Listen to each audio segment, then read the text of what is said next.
Más allá de la cuarta dimensión.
En nuestra conversación del pasado mes, analizamos el tema práctico y científico al propio tiempo del cuerpo humano como un contenedor de misterios. Vimos así que todo lo que representa el cuerpo físico del hombre en relación con el universo da siempre la medida exacta del pensador, del hombre en el tiempo, que está tratando de seguir las huellas de aquellos que en tiempo y espacio llegaron primero que nosotros a la meta espiritual. Así, siendo el cuerpo un contenedor de misterios, vimos en primer lugar que la columna vertebral del hombre está constituido por 33 segmentos. La importancia del número está en función con el aspecto espiritual que representa. Por lo tanto, el hueso coxial, constituido por 4 segmentos, significa el aspecto kármico del individuo que está en relación con el chakra Muladhara, de 4 pétalos, como ustedes saben.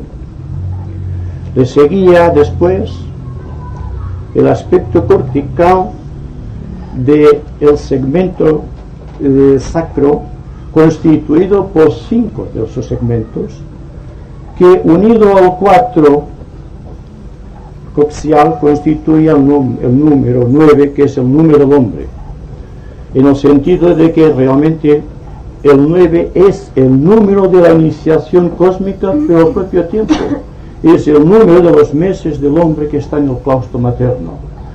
Es la ley cíclica de la naturaleza. Ascendiendo hacia arriba, en la región lumbar veíamos 5 segmentos más, enlazados con el centro del plexo solar, teniendo como cometido el contacto con el plano astral de la naturaleza, o del sistema solar. Y ascendiendo ya en la región dorsal, teníamos 12 segmentos que están en relación con el plexo del corazón o el centro cardíaco, que está constituido por 12 pétalos. Como verán ustedes, hay una relación numérica entre los huesos de la columna vertebral y los pétalos de cada uno de los centros de la naturaleza del hombre en aspecto etérico. Y al final había 7 segmentos más que corresponden a la región cervical, que están en contacto con el centro de la laringe, por lo cual el hombre puede contactar y puede reflejar el verbo. Bien, esto para que veamos solamente algunas de las analogías cósmicas en relación con el hombre. Teniendo en cuenta que no es en vano que son 33 escalones los que constituyen la escalera de Jacob, la gran mitología bíblica, cuando nos da el sueño de Jacob, que debe bajar por una escalera a los ángeles que asciende hacia arriba buscando la liberación, y los ángeles que descienden buscando la experiencia humana, y está reflejado en la columna vertebral. Solamente ocurre con el ser humano. Démonos cuenta de esta circunstancia, de que el hombre posee 33 segmentos de la columna vertebral porque corresponde al número cósmico. De ahí, por ejemplo, el por qué el 33 es la edad de Cristo, simbólicamente hablando. 33 también es el número mayor de la masonería actuante. El grado masón 33 es el más importante entre la masonería, y de aquí se pasa a ser el gran mayor que condestable, digamos. Y también, si vamos a buscar las analogías, en la esfinge, en el templo de la esfinge, desde el suelo hacia el atrio del templo hay 33 escalones. Esto es simbología pura, pero la simbología es el lenguaje de los iniciados. Así que los iniciados, los hombres que han llegado a la perfección, tienen como una suprema maestría del lenguaje el símbolo. Se ha perdido ya la palabra hablada, es el símbolo. Díganos ustedes telepatía, la voz radiante de los ángeles, es lo mismo. Pero en definitiva el hombre se proyecta en el espacio, ya no es un dependiente de la fonética del lenguaje, sino que va más allá. Es un hombre que a través del éter empieza a ejecutar la acción idéntica a la que realizan los ángeles en la naturaleza. Se dice que el hombre está predestinado a ser un ángel, el ángel solar de la naturaleza divina. Pero en definitiva, lo que interesa en estas reuniones es que nos demos cuenta de que nuestra vida tiene una participación cósmica, y que todo cuanto estemos hablando, discutiendo, pensando, ideando, imaginando o recordando, siempre está dentro de un nivel determinado de la escalera de Jacob, que se inicia en el coxis y termina en la glándula pineal.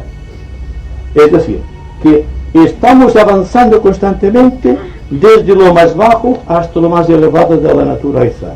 Y el paso que va de lo bajo a lo alto se llama técnicamente el sendero. Cada cual está en un límite del sendero, en un aspecto determinado del sendero. Y para cualificar, para fructificar en cada una de estas escaleras del sendero o peldaños determinados del sendero, se han creado, han venido a nosotros las técnicas de aproximación a la divinidad, las técnicas espirituales, las técnicas del vivir, las técnicas de aproximarse a la naturaleza, la técnica de aproximarse al ser humano, a nuestros hermanos, ¿verdad?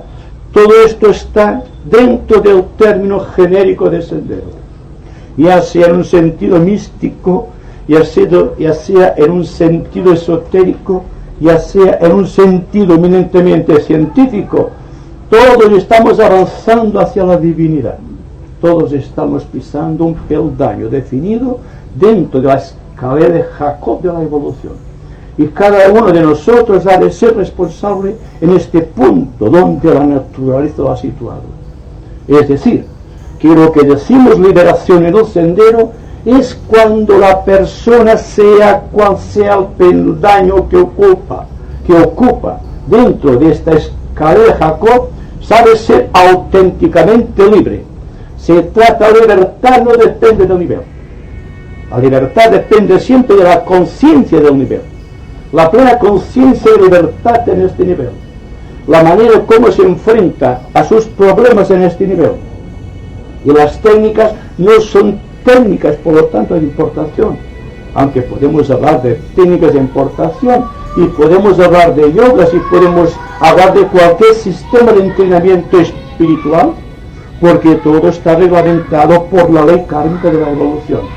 Y todos estamos aquí por esta razón, porque de una u otra manera estamos interesados en comprender claramente cuál es el nivel que nos sustenta y cuál es el nivel próximo que es nuestra meta inmediata, siendo esta meta inmediata para nosotros en este momento la liberación. No podemos aspirar a tal liberación cósmica como un Dios cósmico, pero sí podemos ser auténticamente libres en el nivel que nos corresponde vivir, y a esto yo le llamo liberación. Bien, Hoy hablaremos de la perfecta condición meditativa. Pero, ¿qué entendemos por meditación? Técnicamente, es el paso que va desde los centros superiores de la mente, ya aquí del centro laríngeo, hacia arriba, tratando de buscar ya el centro superior, el centro máximo de la liberación y lo que corresponde al hombre. Es en la columna vertebral, pero al final, allí donde se halla el loto sagrado de los 1000 pétalos, que es el que todos constantemente estamos tratando de vitalizar a través de cada uno de los pequeños centros que actualmente estamos tratando de galvanizar. Se da el caso de que una persona está buscando a la divinidad enfocándose en algún centro determinado. La meditación en los centros es peligrosa, debido a que está llevando hacia arriba este tremendo fuego de Kundalini, el fuego de la naturaleza. Ya dijimos el mes anterior que había 3 zonas de fuego en la naturaleza. Una zona de fuego corresponde a este nivel, otra zona a este nivel y otra zona a partir de aquí abajo, a partir de aquí. Es decir, que el paso que va de aquí a aquí corresponde a un nivel. Es el fuego de Kundalini. De aquí a aquí, buscando el corazón de la divinidad, hacia arriba se halla el segundo nivel de fuego, que es el fuego solar. Y más arriba, ya buscando el centro superior, se halla el fuego del espíritu, aquel que técnica y esotéricamente llamamos el fuego de Fuat, el fuego de la naturaleza creadora de la divinidad. Entonces, cuando hablamos de meditación, lo que exactamente estamos tratando de decir es la unificación del triple fuego en un solo fuego de acción universal, y es el corazón. Por inteligente que sea el hombre, por evolucionario que sea, el centro máximo de su actuación sea el centro cardíaco, por una razón principal, porque si bien el hombre puede estar incapacitado porque su mente no puede estar en un nivel de galvanización perfecta con los niveles, digamos, de la mente divina, para alcanzar la verdad, por el corazón, sea cual sea el nivel en donde esté representado, puede llegar hasta la divinidad, sintiendo, viviéndolo, exteriorizando aquello que está dentro de sí y que constituye su centro de aproximación a los demás. Y ahí que cuando el hombre por la mente se interesa por lo que le rodea, está creando el intelecto. Y que cuando está interesado por los valores de los que le rodean, está educando el corazón, del sentimiento de fraternidad, tampoco con el cielo, y también detallado por todos los sistemas místicos de aproximación al espíritu. Si nos ponemos la mano en el corazón, diremos que realmente amamos poco, ¿verdad? Sabemos lo que es el amor, o intentamos saber lo que es el amor, pero expresamos el amor. Entonces la perfecta técnica de la meditación sería la técnica del amor, y preguntarse cómo hay que amar y de qué manera estamos amando. Es decir, darnos cuenta de la situación en que nos encontremos en este momento del tiempo. El estar reunidos aquí tiene un cierto valor, pero el comportamiento social cuando salgamos de aquí es otra cosa. Aquí sentimos la paz, pero podemos expresar la paz en nuestra conducta, en cualquier circunstancia, en cualquier momento del tiempo, bajo la presión de cualquier experiencia. Hay que ser conscientes de que realmente no estamos interesados en amar, estamos interesados en intelectualizar el amor, lo cual nos aparta radicalmente de la liberación, lo cual nos aparta realmente de este peldaño que estamos ocupando en este momento crítico del tiempo, aquí y ahora. ¿Damos cuenta de lo que es la meditación? Podríamos hablar de meditación, podríamos proclamar técnicas, podríamos también preconizar sistemas respiratorios, pranayamas para cada uno de nosotros. Pero ¿a dónde nos conduciría esto? Siempre ha creído el esoterista que primero es el reino de la divinidad, el reino de Dios, y después lo demás vendrá por añadidura. Cuando se da una técnica Lo primero que hace el hombre es intelectualizar esta técnica, incorporar esta técnica a su conducta y hacer de esta conducta un modo vivendi en la sociedad donde está inmerso. En tanto que la persona que vive la realidad no trata tanto de intelectualizar, sino que intenta vivir. Y no se puede vivir si falta un poco de amor en nuestra vida. Desde el momento en que hay amor en nuestra existencia, la meditación, tal como técnicamente la conocemos, deja de tener un sentido. El sentido del amor es lo que realmente capacita al ser humano para comprender todos los valores capitales del espíritu. Y el hecho de que estemos aquí y ahora, y que saliendo de aquí nos encontremos íntegramente aquí y ahora, es la mayor aportación o bendición que podemos aportar a la sociedad que nos rodea. La filosofía, la psicología, la ciencia, la cultura, la religión, la política, todo cuanto constituye en la vida de la sociedad algo organizado, causa la tendencia o causa la aproximación o motiva esta aproximación a valores intelectuales. Y entonces, cuando el hombre está inmerso en valores intelectuales, se pregunta: ¿qué puedo hacer yo aquí? ¿Cómo voy a crecer aquí dentro de este maremoto de valores intelectuales? Y entonces viene una etapa de acumulación de conocimientos. Y el hombre está acumulando en el tiempo una serie de conocimientos que, a su entender, le capacitan para situarse y mirar hacia los demás con un poco de displicencia, lo cual es falso, porque los valores del espíritu están regidos por el sentimiento creador, no por el intelecto, lo cual no significa que el intelecto deba ser dejado a un lado. El intelecto es siempre el vehículo de la intuición, y la intuición es la propia vida del ser humano que ha conquistado no un conocimiento, sino una vivencia, y está representando esta vivencia. De ahí que los gurús, los maestros, todos cuantos estamos en la tanta relación, deben ser medidos por el grado de aproximación a su aura. ¿Qué es lo que su aura destila? Y para saber lo que un gurú, un maestro o cualquier ser que se presente con símbolos de autoridad espiritual puede ser comprendido, es el impacto sobre nuestra propia aura.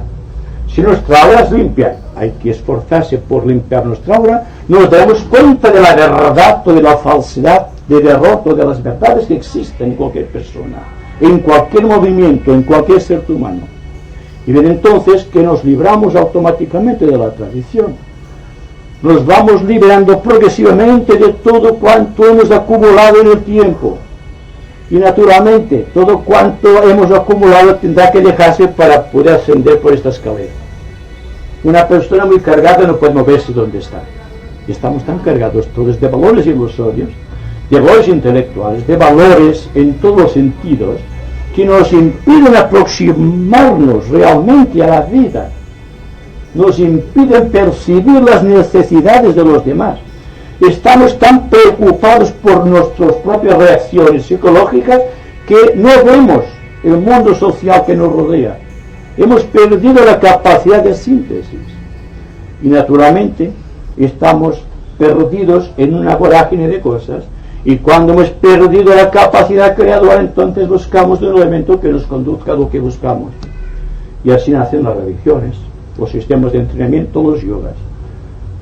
Repito que cuando hablamos de meditación en un sentido esotérico, no nos limitamos a un ejercicio que hacemos por la mañana, o por el mediodía, o por la noche, como un sistema de recapitulación, sino que es la capacidad que tenemos de estar atentos las 24 horas del día y de las 20 horas de la noche.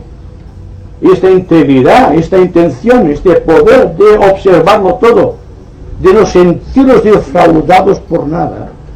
Esta capacidad que tenemos de vivir más allá del tiempo, aún viviendo en el tiempo, está creando las avenidas, el antacarana verdadero, que conecta el corazón con el centro Sahasrara, o que conecta la mente con el corazón, siempre trabajando con el corazón, creando un triángulo mágico. Realmente, el triángulo Sahasrara, el triángulo con el corazón, y el triángulo de Ajna, es perfecto, debe ser equilátero.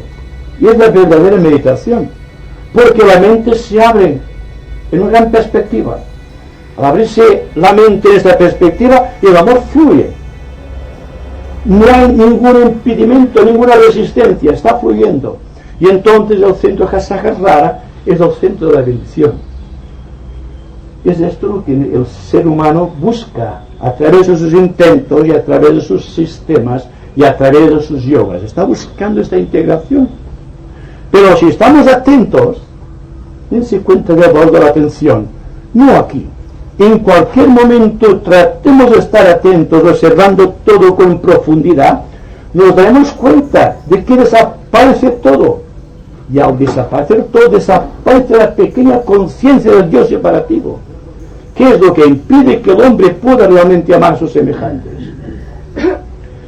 Es un proceso que tarde o temprano deberemos actualizar en nosotros para poder en la vida ser realmente unos buenos ciudadanos. Y esto lo estamos diciendo constantemente, pero jamás lo repetiremos demasiado. Porque todos caemos en la tendencia de creer que el conocimiento esotérico nos va a librar de todo. Yo digo por el contrario que el conocimiento esotérico es una gran responsabilidad.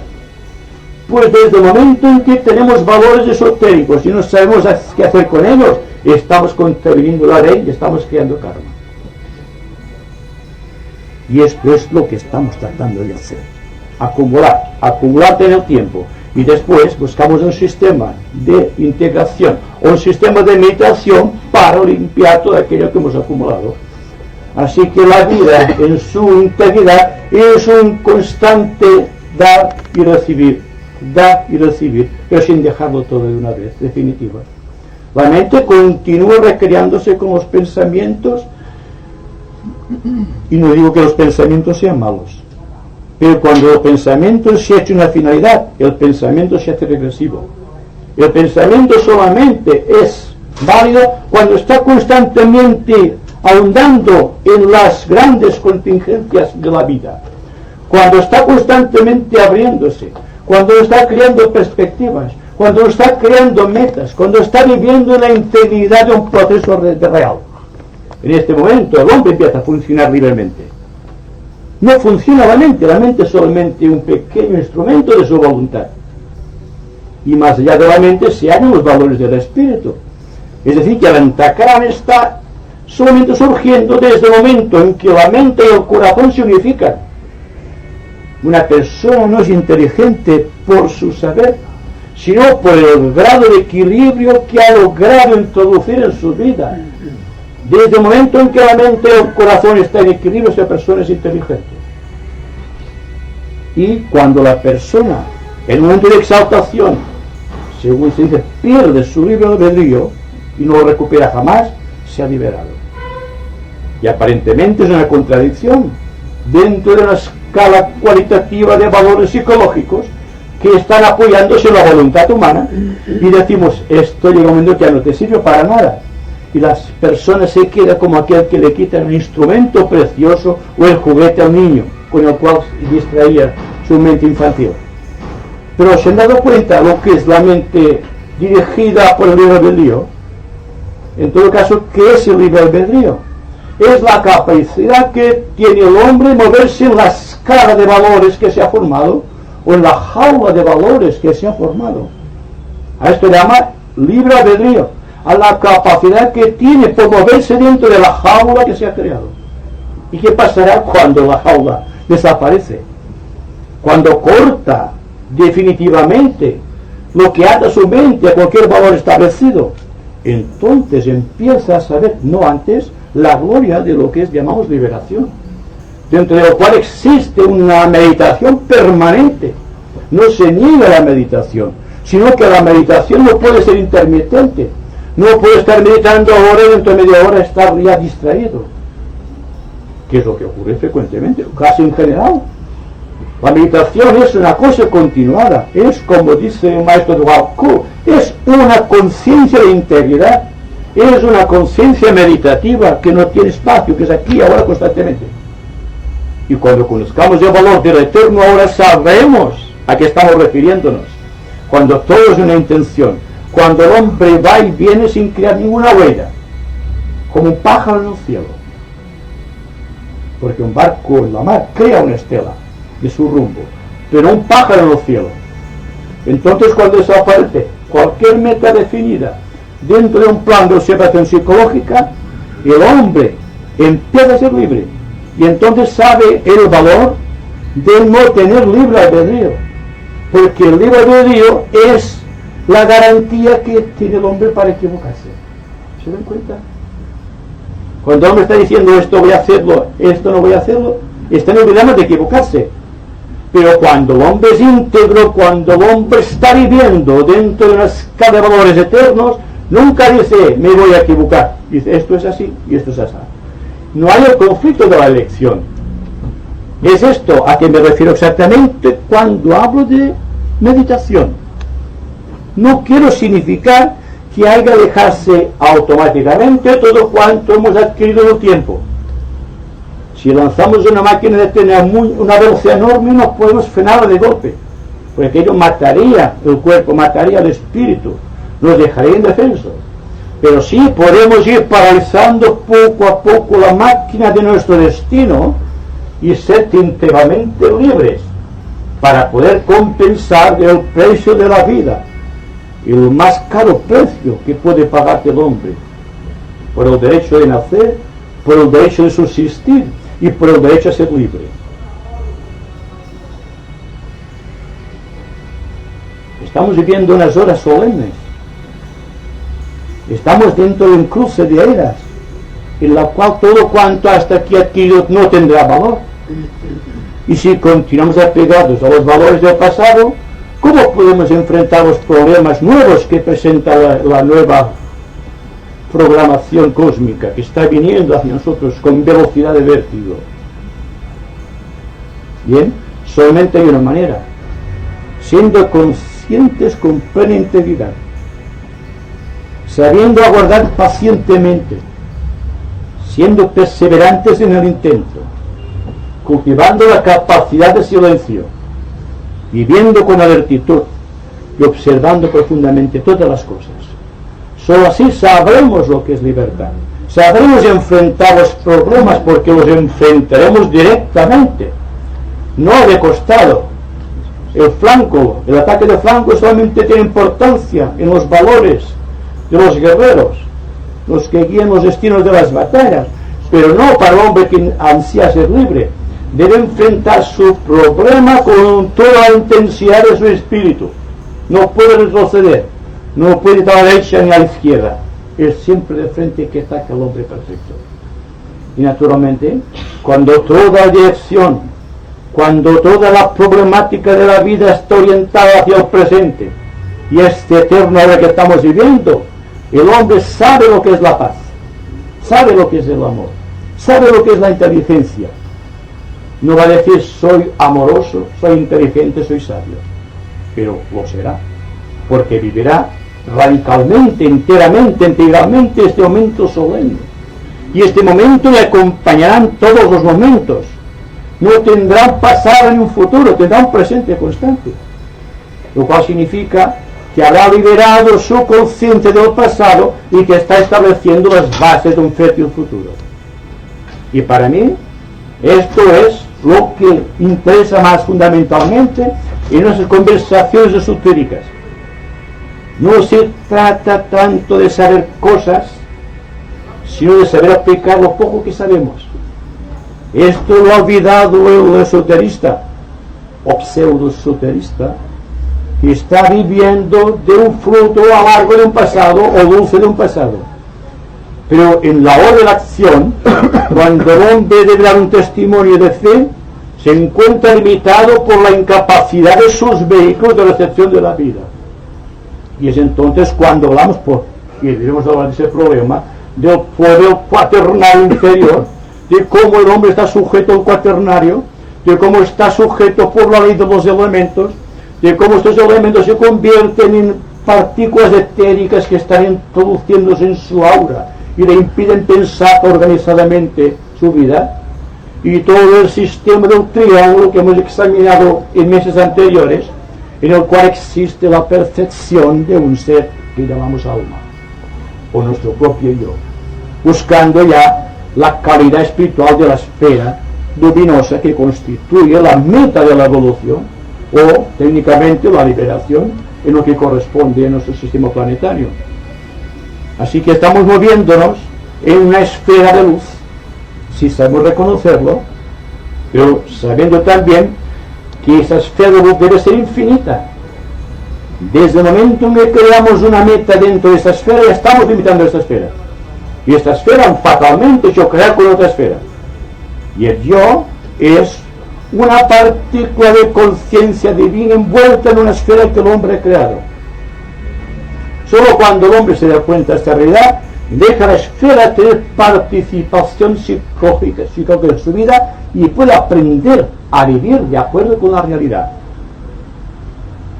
Es decir, todo cuanto estamos diciendo, y vamos ampliándolo constantemente con las preguntas de ustedes, viene radicalmente en un solo punto. El punto en el que estamos situados en cualquier nivel en la vida social y espiritual, y que tratamos no de subir hacia arriba, sino de ser conscientes en este nivel. Si logramos esto, sabremos lo que es la liberación, porque la persona que sabe de la liberación en un cualquier nivel, sabe de la liberación total. Pero falta este punto, falta ser libre. La conciencia de libertad solo vendrá a nosotros cuando realmente hayamos dejado a la naturaleza todo cuanto la naturaleza nos revistió para ser creadores. Y ahora espero que ustedes sobre estos puntos vayan haciendo preguntas. Seguramente encontraremos un mundo aquí de ideas con lo que hemos dicho y con los gráficos que están aquí expuestos. Pues lo que interesa es ser conscientes de esta realidad que vivimos, que es real. Entonces tenemos que tener esta conciencia, despertar esta conciencia en este mundo, pero completamente en lo irreal que es. Entonces podremos trabajar estos cuerpos inferiores de cuaternario, porque al saber que no es real, todo siendo real, entonces es purificar estos cuerpos lo más internamente que podamos para poder tener conciencia de los otros. Naturalmente, pero lo que encuentra el observador, la persona inteligente que está tratando de situarse en cualquier nivel, es la conciencia que tiene de sus necesidades, la conciencia que tiene de las facultades que posee y la conciencia que posee de las facultades que tiene que adquirir todavía. Es decir, que dentro del trabajo de estructuración hay conflicto. El conflicto del pasado, de los vehículos del cuaternario, y lo que comprendemos, lo que intuimos del Dharma Buddhimanas o de la tríada espiritual. Entonces, no puede existir liberación sin crisis. Si hay crisis, es un síntoma de que hay liberación. La persona que no sufre, desde el punto de vista de la jerarquía, es un poco descorazonador. La persona debe sufrir, y sufrir intensamente, para darse cuenta del lugar que está situado en la escala de valores psicológicos de la naturaleza. Cuando se da cuenta de que sufre, y el sufrimiento llega a un punto máximo, entonces automáticamente sale un punto de luz de su interior. Y ese punto de luz, seguido intermitentemente a través del tiempo, lo que da la noción de la liberación, que se inicia con la integración del cuaternario, es decir, la integración de la mente, la integración del cuerpo emocional con el cuerpo físico y con el cuerpo etérico. Este cuadrado es lo primero que debe verse. Por esto se dice esotéricamente que cuando una persona avanza en el sendero no es él quien se da cuenta, son los demás. Porque el cuaternario forma parte, algo aparte de sí mismo en aquel momento. Los demás dicen, ¿estás avanzando? No me doy cuenta. Claro que no. Desde el momento en que el hombre se da cuenta que está avanzando, ya está paralizándose. Es una de las paradojas de la iniciación. Cuando el hombre está indiferente a todo, incluso a la idea de sí mismo, cuando el hombre está más allá y por encima de estas pequeñas cosas, el crecer hacia un punto determinado, cuando toda su meta es el crecimiento espiritual, todo esto se lo deja a un lado, entonces realmente está creciendo, está expansionándose, está integrándose en valores eternos. Y entonces viene de arriba, a través de las cúspides o los triángulos, aquello que llamamos la intuición, la contemplación o la iluminación. Son nombres que dan un significado distinto a la misma cosa. Pero realmente, cuando la persona está integrándose en valores realmente espirituales, lo primero que sucede en su interior es una profunda crisis de valores. Entonces da la sensación de que está realmente sufriendo más que antes. Y ahí está el peligro. Porque hay el peligro de retroceder. Porque se cree que aquel no es el camino. Porque hasta aquí el camino era ver si era posible vivir gozando constantemente. Pero ¿cómo se puede gozar si estamos atados a todas las cosas? Estas cosas a las cuales estamos apegados y que forzosamente tendremos que dejar, el sufrimiento de arrancar estas costas de nuestro propio cuerpo es lo que nos hace sufrir, pero es necesario. Así que no hay mayor regla, tal como decía Santo Tomás, para la persona de liberación, que la peor tentación es vivir sin tentaciones. Eso aparentemente es una paradoja, pero es así. Cuando la persona no tiene en su vida ningún problema agudo, es que no está moviéndose, está parado en el tiempo. Y hay que mirar un poco esto con atención, porque se quiere uno avanzar y está, naturalmente, está viendo la proyección cósmica en su vida, pues no se da cuenta que lo que se precisa es que prepare primero el cáliz. Toda la vida, la meditación es esto. El cuaternario, el prisma triangular que se apoya en el cuaternario y esta semiesfera de cristal que es el cuerpo causal, por el cual tiene que infiltrarse la luz de la liberación, que tiene que llegar hasta abajo, hasta el cuaternario, a lo más hondo, ¿verdad? De no ser así, la vida de un individuo que busca la liberación y deja sus vehículos a merced de la circunstancia, no puede existir liberación, por elevado que sea este individuo. La construcción de un carácter, la construcción de una psicología fuerte para poder enfrentar los problemas de la vida y la capacidad de resistir pacientemente las condiciones ambientales ya nos dan un margen de trabajo enorme para poder decidir lo que debemos hacer para recibir constantemente, vía caránica, esta fuerza que nos viene a través de esta copa de cristal.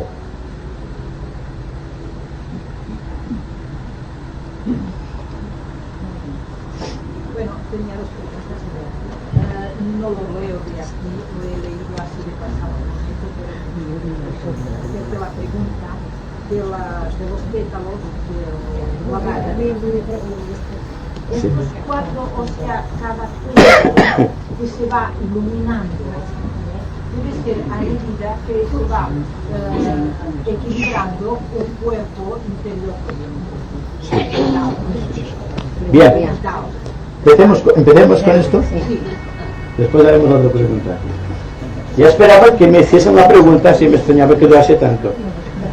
Entonces, es interesante porque, como ustedes saben, este es el símbolo del chakra Muladhara, en lo bajo de la columna vertebral.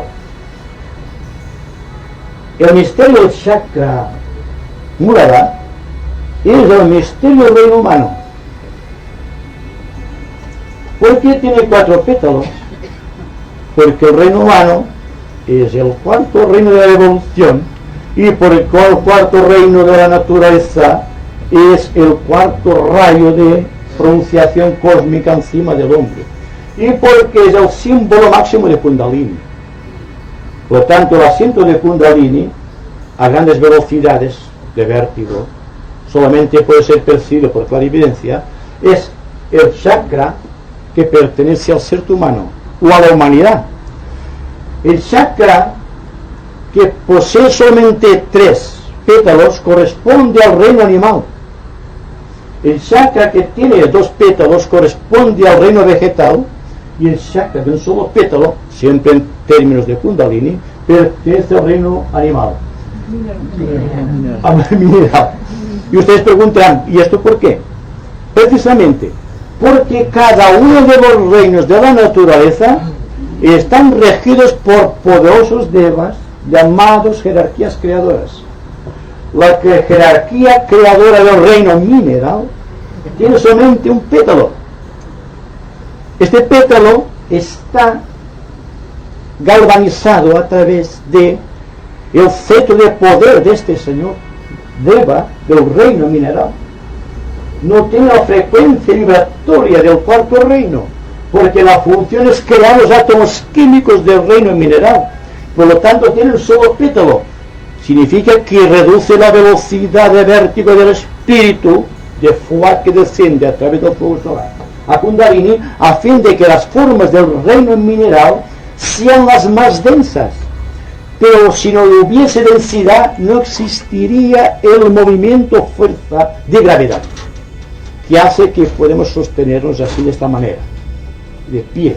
Y todas las cosas están atraídas totalmente por este centro final, que es la gravedad planetaria, que es el reino mineral. Todo el contenido del reino mineral, de un solo pétalo en la escala de frecuencia de Kundalini, está dirigida por la primera jerarquía creadora, el reino mineral. Un solo pétalo que está grabado en todos los elementos químicos de este reino por el chakra que posee el gran Deva, que es el señor del reino mineral. En el reino vegetal tenemos 2 pétalos. A la fuerza, a la consistencia del reino mineral añade la sensibilidad. Entonces el Deva de este reino tiene 2 pétalos. Es decir, que el centro de poder que poseen todos los Devas y todos los grandes seres de nuestro universo es de 2 calibres o de 2 fuerzas, pero siempre dentro de la escala del fuego de Kundalini. Es como si eso fuese así. Bueno, yo no sé cómo digo, pero que como si grabara fuego todas las cosas con este cetro. Y en el reino animal posee lo mismo, posee ya la fuerza, consistencia del reino mineral, más la sensibilidad del reino vegetal, más la sensación del reino animal. Estoy siguiendo esta escala de valores. Y al llegar al reino humano, Kundalini posee 4 pétalos. Está caracterizado ya para avanzar del hombre como un ser humano completo. Poseemos el cuarto pétalo desde el momento en que los señores de la llama vinieron de Venus, trayendo el fuego cósmico, e iniciaron a través de este centro Muladhara la escala de valores de la naturaleza divina, y el hombre adquirió, por obra y gracia de estos señores, el Espíritu Santo, el poder de andar derecho. Por esto la columna vertebral del hombre es derecha, porque se apoya en 4 pétalos. Dense cuenta, no se puede apoyar en 3 pétalos el animal. Debe andar agachado. Y la fuerza de consistencia a través de la savia mantiene las plantas directas, buscando el sol. Pero es otro sistema de valores. De todas maneras, el 4º chakra que nos permite andar derechos es la posibilidad de iniciación. Y cuando la persona está muy atenta, está desarrollando el centro de Kundalini. No tiene por qué preocuparse de los demás centros. De si levantar, por ejemplo, el viaje astral se ha puesto de moda, ustedes lo saben ahora. Pues bien, la atención sobre cualquier centro, lo que pasa es que la persona está creando un peligro mayor del que se cree. Siempre en misticismo y en simbología se habla del aprendiz de brujo. El aprendiz de brujo es aquella persona que está utilizando 3 pétalos que no le corresponden. Y es una línea fácil, por ejemplo, el plexo solar, que tiene una cierta figura así. Y entonces puede andar al plano astral, pero da un permiso de salida, pero el permiso de llegada es fácil salir del cuerpo. Pero volver al cuerpo, ¿qué? Es un peligro, ¿verdad? nunca hablamos de centros, hablamos sencillamente de los peligros de los centros, hablamos solamente de que hay que buscar la meta más lejana, y el centro de la cabeza, el superior, el centro Sahasrara. Entonces, si estamos constantemente atentos a este centro, desarrollaremos por simpatía los demás centros, y lo demás vendrá por añadidura, porque queremos estar en el reino de los cielos. ¿Me permites un momento? Sí, sí. He pensado que tal vez para desarrollar la función Exactamente. hay que trabajar estos 4 cuerpos. Sí. Pero hay una función total, yo diría sintética, que es la de la persona que está viviendo íntegramente, como decíamos antes, en este momento, sin que lo pretenda, como que su mente está en valores absolutos, está desarrollando rítmica y armoniosamente todos estos centros. No tiene por qué preocuparse por un centro determinado, como hacen algunos departamentos de yoga, unos ejercicios de yoga. No se va a contar yoga, es que el yoga debe ser total, no parcial.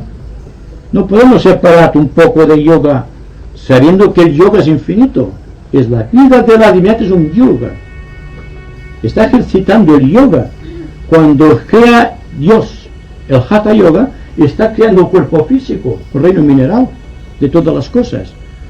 Cuando está creando Bhakti Yoga, está creando el cuerpo emocional de los seres humanos y de todo el contenido de la naturaleza, incluye su cuerpo emocional.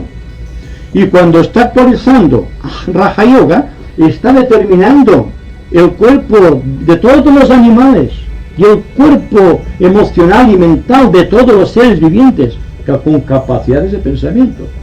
Y cuando está mirando al hombre, se está reflejando a sí mismo en miniatura, porque el hombre está hecho a imagen y semejanza de su creador. Así que cuando el hombre ha llegado a nuestra estatura, en este momento que estamos asistiendo a una reunión para buscar los valores reales del espíritu, sin darnos cuenta, estamos representando a la divinidad, estamos cumpliendo su propósito, su ley, y estamos tratando de ser conscientes dentro de nosotros de sí mismo. De ahí el por qué, si estamos dentro de la divinidad y somos la propia divinidad, ¿por qué tantos sistemas de yoga? Nos estamos apartando, ¿verdad? Hablo de una cosa sintética.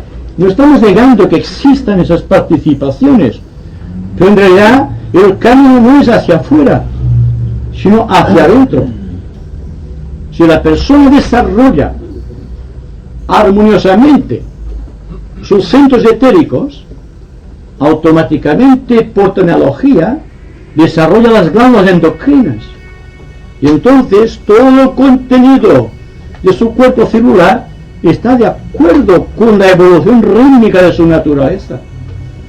Si la persona tuviese desarrollado sus centros en un sentido equilibrado y no desequilibrado o desarmónico como sucede ahora, entonces no habría enfermedades, porque la enfermedad es la diferenciación que existe entre los centros y las glándulas. Existe una anarquía.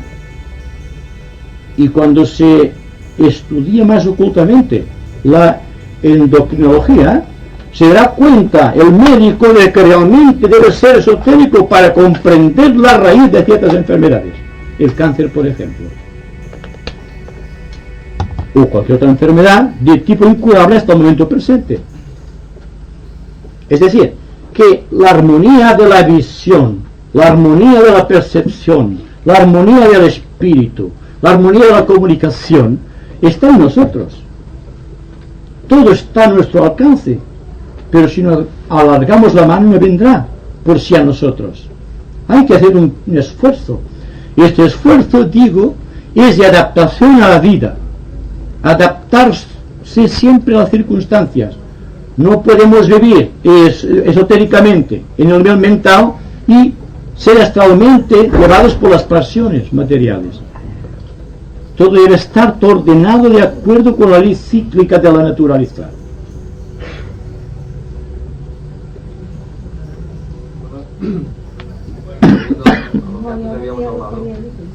¿Cómo? ¿Has tú, María, habéis preguntado tú? Sí, pero es lo que te preguntas los pétalos. Ah, bueno. mi punto de vista en cuanto al sufrimiento, que se quisiera aclarar, o que se puede aclarar, entonces mi punto de vista, yo no he entendido mal. Es que sufrir, porque todo el mundo tiene una inquietud, cada uno a su nivel. Hay quien sufre porque no llega al sueldo a final de mes. Esto es una lucha ya por la vida. O sea, hay un sufrimiento, hay un movimiento en toda vida que nace, que vive, cada uno a su nivel. Hay quien aspira y quien tiene problemas en cuanto a aspirar a algo espiritual, podemos decirlo, ¿no? Hay quien tiene conflictos en su nivel en problemas familiares. Yo no creo que la vida exista sin sufrimiento. La vida en sí es un sufrimiento bajo un punto de vista. Por otro lado, pues no es ningún sufrimiento, simplemente es la vida, ¿no? O sea que por eso tienes la gracia de este movimiento. A ver si me entiendo lo que quiero decir. Sí, realmente No todos... hace falta que tengamos un látigo y nos fustiguemos para No. avanzar. No. Y que nos busquemos, compliquemos la vida, sino... Existe un sufrimiento constante en la humanidad, pero este sufrimiento viene provocado por la falta de armonía del hombre. Todos sabemos que sufrimos. Lo que interesa es la capacidad de afrontar el sufrimiento, que no todo el mundo posee. Cuando estamos sufriendo, la tendencia es rehuir el sufrimiento y buscar un consuelo en cualquier lugar. No, nunca en el limón del sufrimiento. Cuando se busca la resolución del sufrimiento en aquel propio nivel, hay una liberación. Pero hay que ser muy astutos, hay que ser muy inteligentes para llegar a esta conclusión. Porque todo el mundo se cree por encima del sufrimiento. Y sin embargo, lo está sufriendo. O está sufriendo sus consecuencias. Es decir, que el hecho de que una persona esté integrada en valores espirituales no lo libra automáticamente del sufrimiento. Lo que hace que esta persona será más o menos consciente del sufrimiento, más o menos consciente de lo que tiene que hacer para atajar el sufrimiento. Y esto solamente se consigue cuando se abarca el sufrimiento así plenamente, no buscando un consuelo o buscando una solución intermedia. Yo tengo un dolor de muelas, por ejemplo, una aspirina. No hay sustitutivos para el sufrimiento humano. Para un dolor de muelas sí que hay la aspirina y los analgésicos. Entonces no podemos aplicar, y esa es la tarea que estamos aplicando aquí, de solucionar el sufrimiento buscando algo que esté por encima del sufrimiento, la espiritualidad, falso. No hay mejor espiritualidad que afrontar el sufrimiento, afrontarlo íntegramente, de frente, sin radiarse, sin escapatoria posible. Desde el momento en que el sufrimiento es abordado de esta manera, pierde su capacidad destructiva, pero nunca lo hacemos. Por eso el sufrimiento es intermitente desde los primeros tiempos. Y como estamos sufriendo, y el sufrimiento engendra una serie de energías, estas energías están populando por el espacio. Y naturalmente, como están aquí, cuando estamos sufriendo, abordamos todo aquello, estamos invocando aquellas cosas que están ahí, y por intuición, digamos, instintiva, o por instinto lo atraemos a nuestro sistema, ya sea endocrinología, ya sea el sistema de los centros. Hay que darse cuenta de esa situación, que todos sufrimos, es una realidad. Pero ¿cómo afrontamos el sufrimiento? Cuando tengo un dolor, voy a la religión, porque en la religión se curan todos los dolores. Y quien dice la religión, cualquier sistema de yoga, de entrenamiento espiritual. Yo digo que el mejor entrenamiento espiritual, la mejor técnica de meditación es afrontar lo que la vida nos depara. Cuando se hace de una manera fuerte, consciente y perseverante, nos damos cuenta un día de que no existe sufrimiento. El sufrimiento ha desaparecido, porque ya no lo alimentamos. No pactamos con lo que hay en el ambiente social que nos rodea, que es sufrimiento, más sufrimiento, más sufrimiento y más sufrimiento. Y cuando estamos sufriendo intensamente de esta manera, buscamos un sustitutivo del dolor, que es el consuelo. Y cuando estamos consolados, el dolor queda amortiguado, pero no ha desaparecido. No hay fuego, pero las brasas existen debajo. y en cualquier oportunidad volverá a surgir con fuerza avasalladora, creando nuevas crisis, hasta que un día el ser humano sufrirá tanto, habrá adquirido una capacidad tan extraordinaria de sufrimiento, que se decidirá a afrontar el último de sus problemas, y este último problema será el problema de la liberación. Pasada la crisis iniciática, ya está, la liberación. Pero son los pequeños problemas familiares, los pequeños problemas de trabajo laborales, fundamentales de nuestra vida, los pequeños problemas insignificantes de la propia personalidad, que dejamos pasar así como así, porque no tienen importancia, pero se van acumulando en el cuerpo causal y nos impiden regresar a nuestra verdadera patria celestial. Se trata, en fin, de ver las cosas en su justa proporción, siendo conscientes de que sufrimos, pero siendo conscientes al propio tiempo de que no afrontamos íntegramente el sufrimiento. Estamos aplazándolo en el tiempo, simplemente hacemos esto. Y naturalmente, cuando hemos aplazado nuestro problema a la enésima potencia, entonces pensamos en la reencarnación. Porque claro, solucionamos el problema mañana o pasado, o dentro de 1000 vidas. Y esto no es la liberación. Esto es un encadenamiento progresivo de la conciencia al mundo de lo cuaternario, al mundo de las cosas, al mundo de los elementos. Ha dicho que a través de una aura limpia podemos ver la verdad, o sea, a través de una aura limpia en nosotros la verdad de los demás. Entonces, ¿cómo podemos ver este aura? O sea, ¿cómo podemos saber si tenemos el aura limpia o cómo la podemos limpiar? Bueno, es muy difícil de precisar cuando la persona tiene el alma limpia, porque es el alma a expresar es el aura, ¿verdad? Pero si usted tiene sufrimiento, su aura no está limpia. Si usted sufre, su aura tiene que estar contaminada de lo que sea. Su campo magnético será en este caso destructivo en relación con un campo magnético positivo donde no existe sufrimiento. Entonces, más que preocuparnos por el aura, es si sufrimos, porque el sufrimiento engendra dispersión en nuestra aura, dificultades, ¿verdad?, de todo tipo. Y dijimos ya hace unos meses de que la causa oculta de las enfermedades es el estado de ánimo de la persona. Si la persona estuviese siempre armoniosamente, íntegramente despierta por dentro, llena de valores absolutos y espirituales, no tendría en su aura los gérmenes de las enfermedades que están en contacto con entidades bébicas, por así decirlo, que poseen esta fuerza de la enfermedad.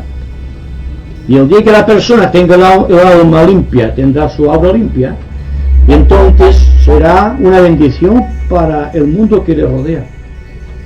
Es decir, para saber si mi aura está limpia, se ve enseguida.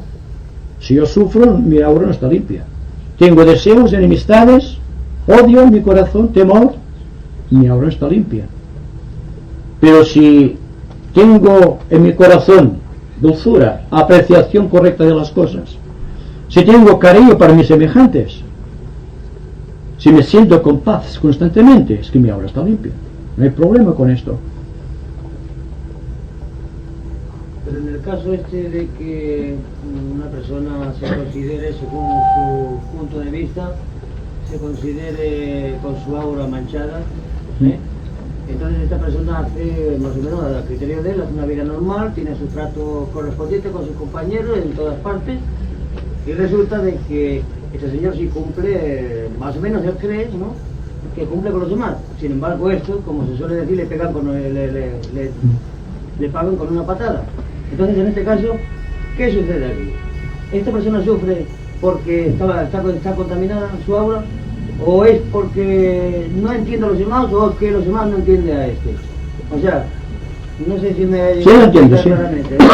Perfectamente. Esto es, bajo mi punto de vista, bastante corriente, ¿no? Bueno, usted viene a decir que una persona que tenga el aura limpia y que se vea obligada a vivir con el aura, digamos, contaminada de los demás, ¿verdad? Sí, La serie de reacciones que pueden producirse. Pues bien, yo creo que si el aura de la persona está incontaminada, Ninguna contaminación puede penetrar en su aura magnética. No vamos a decir aquello de esto que vamos a poner en la mejilla, cuidado. Vamos a hablar serenamente de estas cosas.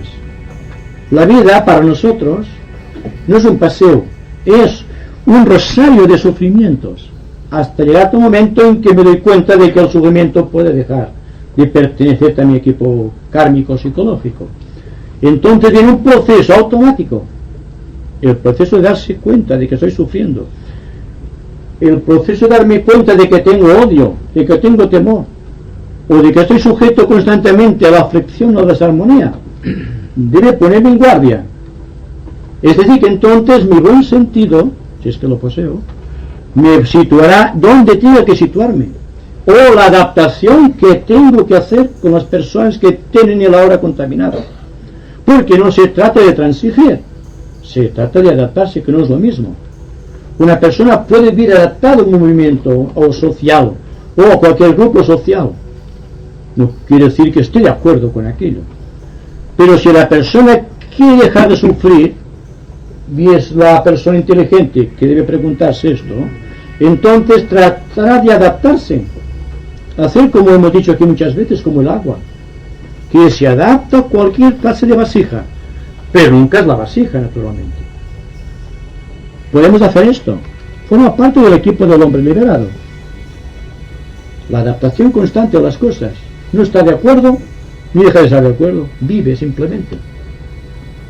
Naturalmente sabemos lo que es la vida social, el enfrentamiento en el trabajo, el enfrentamiento en la sociedad, el enfrentamiento con relaciones humanas, llenas de distorsión y sufrimiento constante, y de pugna, y de competiciones múltiples. Pero desde el momento en que yo me adapto a la situación, dejo automáticamente de sufrir. Estoy adaptado, estoy relajado, tengo paz. Lo que interesa es tener paz, no cómo adaptarme. Porque si tengo paz estoy adaptado a todas las situaciones, las que sean.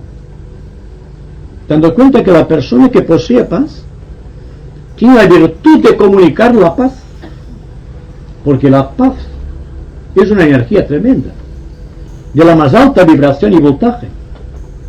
Es decir, que la persona que tiene paz, por el solo hecho de tener paz, no simplemente conformismo espiritual, que no es paz, o estar tranquilo porque los negocios marchan bien, que no es paz tampoco, está en una pequeña tranquilidad emocional.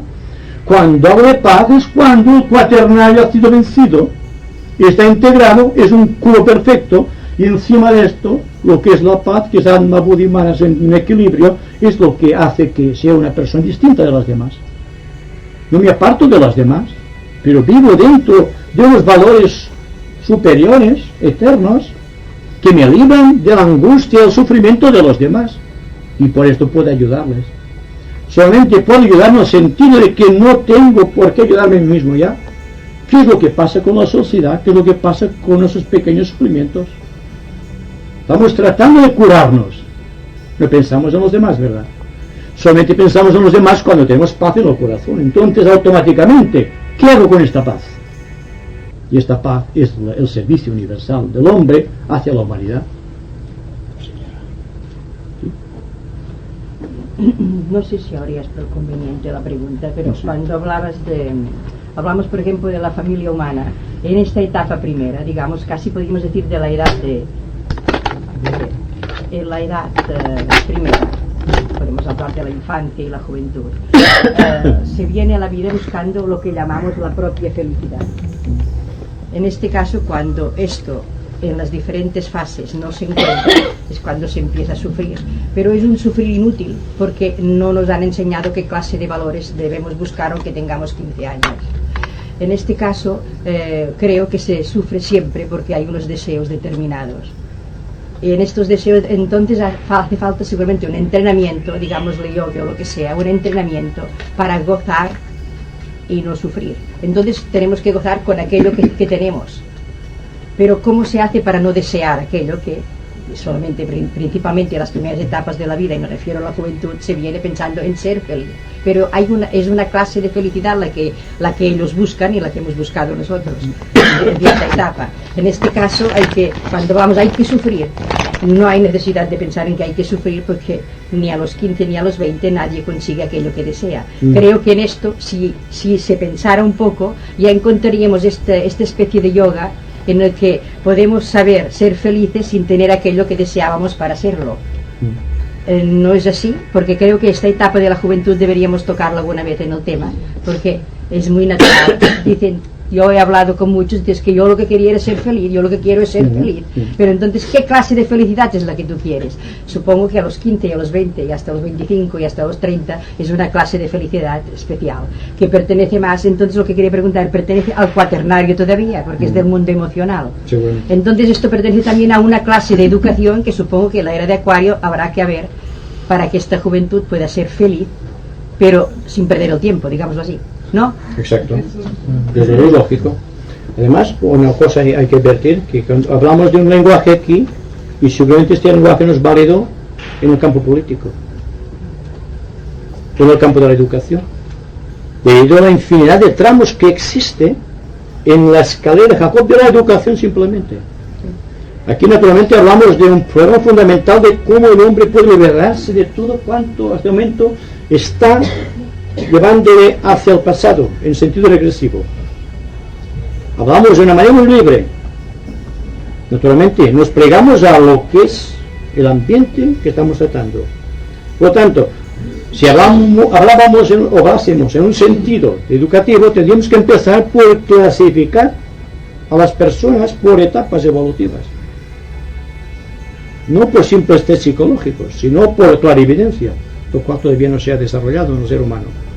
Y ahí que existen técnicas estandarizadas en todo, en la educación, en yoga y en meditación, y en sistemas respiratorios. Para mí esto es falso, desde el ángulo de vista esotérico, porque estamos discutiendo conversaciones esotéricas. Por lo tanto, no puedes partir de la línea esotérica. Para mí es fundamental que las personas que esotéricamente estén integrándose en valores psicológicos se den cuenta de esto, de que es más importante vivir armónicamente en el triángulo que no apoyarse en el cuadrado, que es donde se apoya toda la humanidad. Toda la humanidad está apoyada aquí, abajo, en los valores, bajo el diafragma. Encima del diafragma hay los valores absolutos y hacia abajo hay los valores relativos. Nuestro lenguaje es para aquellas personas que están buscando los valores absolutos. No podemos ya cambiar de lenguaje. Nos damos cuenta de esta realidad. Por eso no estamos en el campo político. Estamos dirigiendo, digamos, la palabra a un grupo de personas ávidas de política. Estamos hablando psicológicamente en forma trascendental.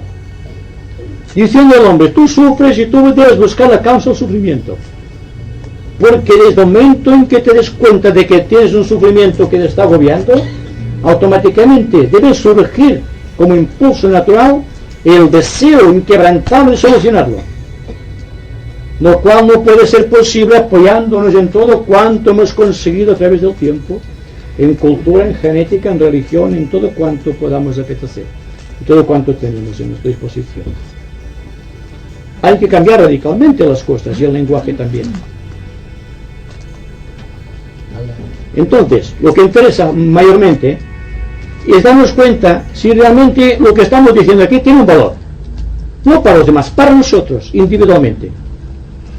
Porque desde el momento en que individualmente me doy cuenta de mi situación y estoy tratando de cambiar esa situación psicológica mediante no la imposición de un sistema, sino la comprensión constante de las cosas, automáticamente estoy ayudando a los demás dentro de ese campo o otros campos inferiores, por así decirlo, sin sentido peyorativo, tratando de comprendernos a nosotros, que estamos tratando de comprender a todos los demás.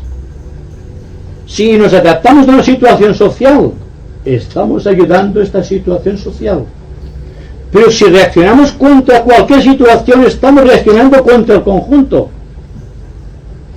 Y como consecuencia perdemos la paz de nuestra vida. Es más interesante que tengamos paz que no conocimientos.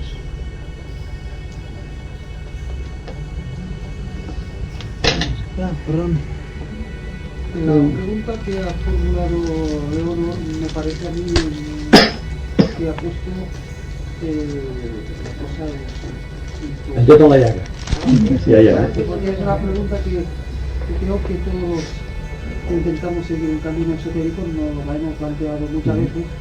No queremos ser, así digamos, sádicos o pseudo-sádicos, centrándonos sobre unas especulaciones de tipo antiegoísta. Yo creo que todo el mundo busca la felicidad, pero para resolverlo a un nivel esotérico ese problema, a mí me ha parecido que lo ha expuesto muy bien y que merecería, como ha dicho ella, que merecería una atención especial, porque los jóvenes, desde luego, si se les habla de renuncias y cosas así de ese tipo, no quieren entrar en ese campo, prefieren buscarse sus soluciones a un nivel incluso inferior.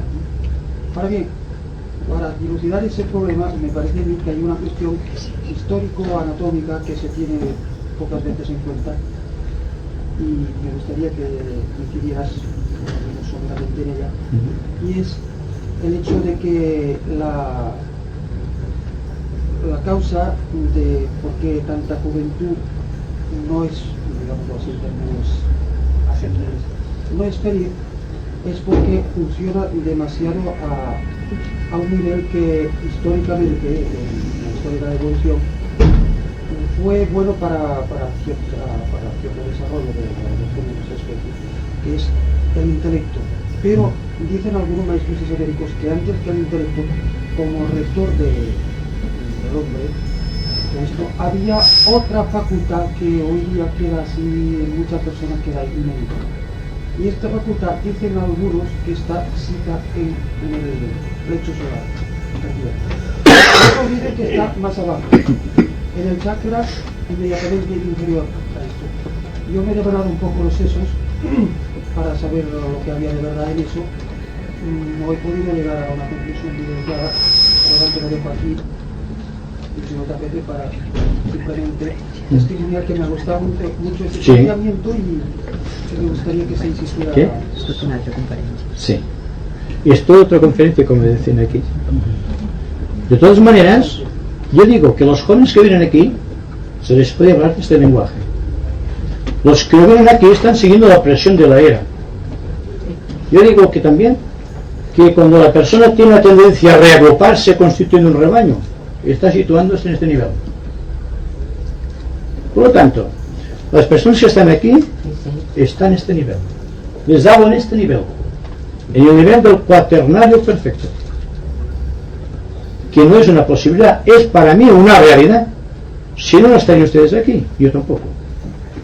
Por lo tanto, podemos hablar de la juventud, pero dense cuenta todos ustedes que la juventud actual, como todas las gentes, están bajo la presión de unas fuerzas cósmicas que están invadiendo el planeta, así por así decirlo. Mi flaco no es la astrología, o mi temática apreciable, pero habrá que hablar de astrología en el sentido de las eras que van aproximándose a nosotros y cómo actúa sobre nosotros y cómo actúa sobre la juventud, porque esta entidad galvanizadora del ambiente de la Tierra, que llamamos Acuario, está galvanizando el ambiente total del planeta, y cada cual recoge según su propia medida, o según sus merecimientos kármicos. Una fracción de la juventud se ha convertido en hippie hace unos años, tratando de buscar una rotura con todo pasado, sin aprovechar nada del presente y sin edificar en el presente una estructura válida para el futuro. ¿Cómo podemos llevar a esta gente igual que hablamos aquí? Es imposible. Tendrá que comprender por el sufrimiento el origen de las cosas. Repito que estamos aquí para conversar esotéricamente.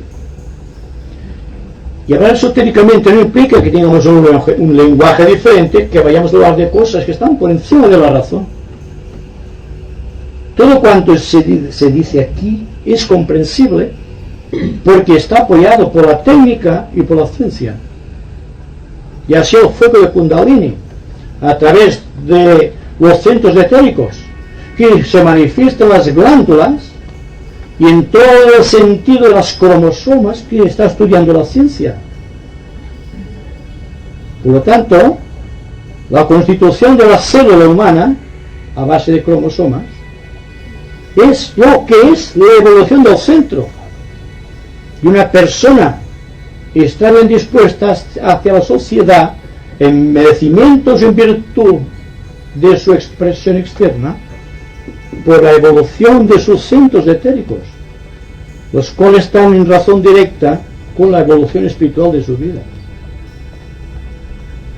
El número de cromosomas de 23 pares en el reino humano, los 21, 22 en el reino animal superior, y los que van descendiendo hasta llegar a 0, que es la piedra más fuerte de todas, que está empezando a evolucionar, es un cálculo matemático entre la ciencia y el esoterismo, siendo el esoterismo ciencia y la ciencia esoterismo.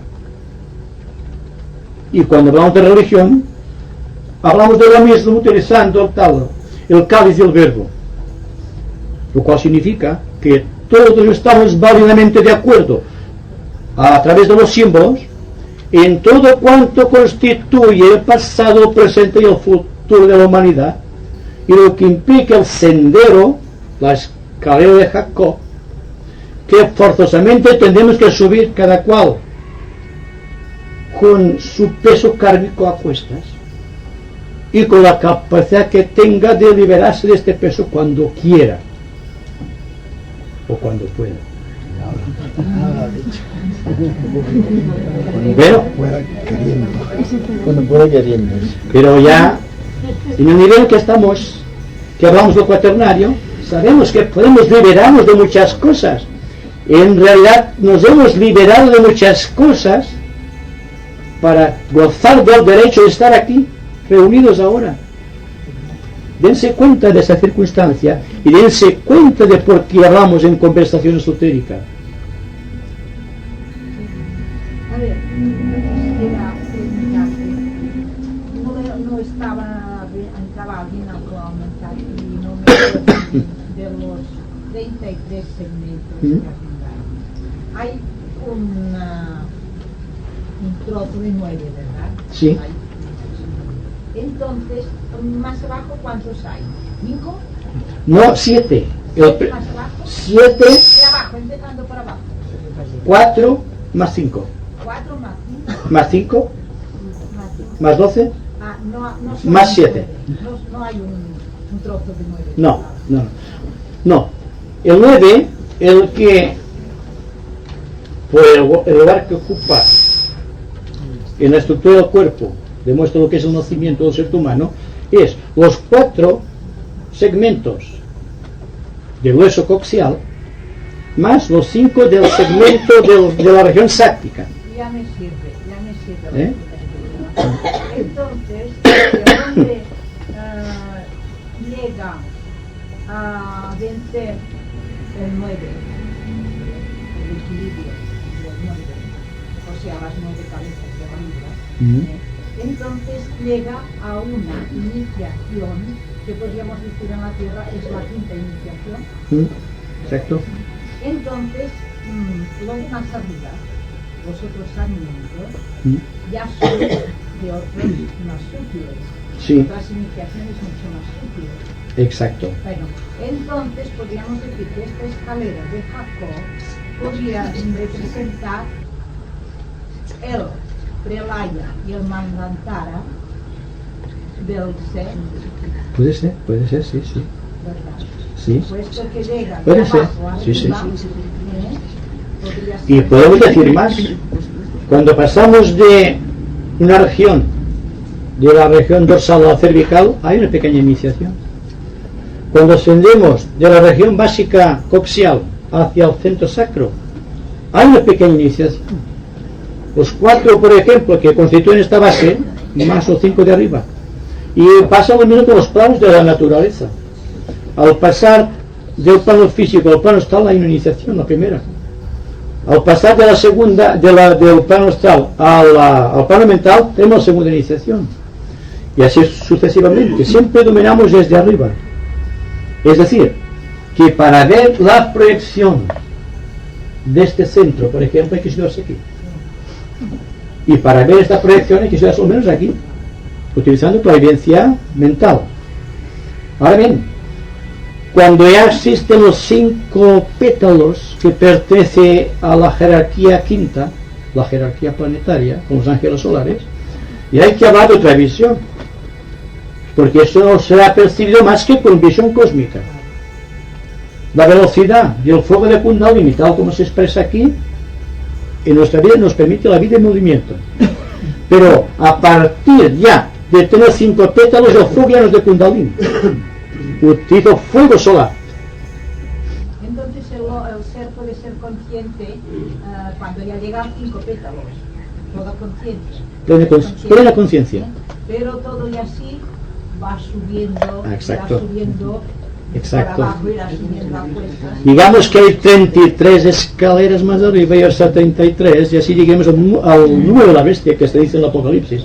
Pero, y como digo, lo que interesa aquí ahora, cada cual situarse en un nivel. Si tenemos paz, es bueno. Por lo tanto, es un símbolo de que estamos avanzando. Cuando no existe paz, hay que preguntarse la causa de falta de paz. Y a veces es muy difícil, sobre todo cuando se está llegando a ciertas alturas espirituales, cuando el sufrimiento es de sensibilidad aguda espiritual, cuando sobreviene la noche oscura del alma, cuando la mente se resiste a penetrar el misterio porque ha perdido la capacidad de pensar, de razonar, casi de recordar, como ocurre con ciertas iniciaciones, o cuando adquiere la conciencia máxima. Y se nos dice que desde el punto ajeno al Sahasrara hay un momento crítico en que el pensamiento se ha perdido. Ya no podemos apoyarnos en el pensamiento. El pensamiento se ha perdido. Y como que el pensamiento en nuestra vida, en la generación actual psicológica, nos quedamos solos e indefensos y entonces retrocedemos. En tanto que el iniciado debe penetrar en la luz causada a través del silencio. Cuando el pensamiento se ha perdido es cuando puede avanzar, no antes. Porque el pensamiento le obstaculiza su labor. Ya digo, el pensamiento tiene su razón de ser, es un instrumento fantástico para el pensador. Pero desde el momento en que el pensamiento altera la virtud del pensador, o que sea más fuerte que la propia capacidad de pensar que posee el pensador, el pensamiento es negativo. Es el alma de la separatividad de que nos hablaba nuestra gran madre Blavatsky. Ahí está la razón de ser de nuestra vida. Ascender armoniosamente, sin conciencia de lugar ni de tiempo, aquí y ahora. Tratar de ser conscientes por doquier. Nos damos cuenta un día de que realmente sentimos paz. Y entonces no especulemos acerca de la paz porque la perderemos. Porque el pensamiento tiende a especular lo que tiene siempre a su acción. Desde el momento en que especulamos acerca de la paz ya la hemos perdido. Se nos escapa. Y la vida se nos escapa constantemente. Entonces lo interesante es vivir constantemente adaptándose a todas las situaciones y aceptar como buenamente Dios nos lo dé a entender las cosas buenas y las cosas malas, pero siendo sinceros y humildes. Perdón, que no quiero ir aceptando, o sea, lo que estoy diciendo, pero es que como que estoy deduciendo de que no hay una paz, o sea, única, sino que cuando tú tienes la paz siempre hay otra superior, podemos decir, siempre hay una escalera superior.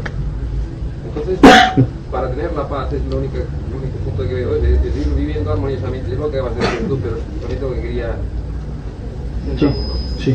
es vivir armoniosamente, o sea, y según fluye la vida, porque no puedes nunca recrearte en que tienes la paz infinita, absoluta, porque no, esto no puedes decirlo, ¿no?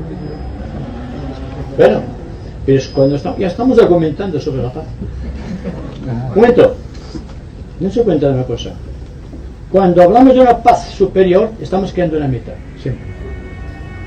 Cuando vivimos en paz simplemente, no hacemos ninguna distorsión mental acerca de la paz. Por lo tanto, la gozamos a nuestro nivel. es que no puede haber nivel de paz más que el que nos corresponde, porque estamos aquí